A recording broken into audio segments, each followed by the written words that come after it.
ஒரு பெரிய கம்பெனியில் வேலைக்காக நேர்முகத் தேர்வுக்கு வந்திருக்கிறார் வடிவேலு. வெளியில் இருந்தபோதே இந்த வேலை நிச்சயம் எனக்குத்தான் என்று தன்னம்பிக்கையுடன் உள்ளே நுழைகிறார். அவரை அதிகாரி முன்னால் அமர வைத்து கேள்விகள் கேட்க ஆரம்பிக்கிறார். ஆனா வடிவேலு என்ன பண்ணுகிறார் தெரியுமா? கேள்வி புரியாமலே மிகவும் தைரியமாக பதில் சொல்ல ஆரம்பிக்கிறார்.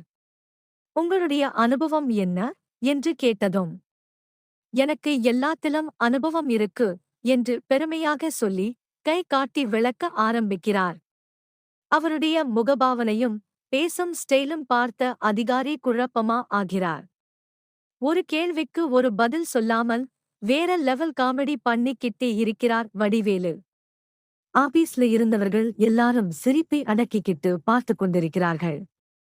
ஆனா வடிவேலு மட்டும் இதை ஒரு பெரிய சாதனை மாதிரி எடுத்துக்கிட்டு பேசிக்கிட்டே இருக்கிறார். கடைசியில் அதிகாரி என்ன முடிவு எடுப்பார் தெரியுமா? அதை விட்டுட்டு வடிவேலு வெளியே போகும்போது கூட நான் தான் செலக்ட் ஆயிட்டேன் என்று பெருமையா நடந்து போயிடுகிறார். இதுதான் வடிவேலு ஸ்டைல் காமெடி.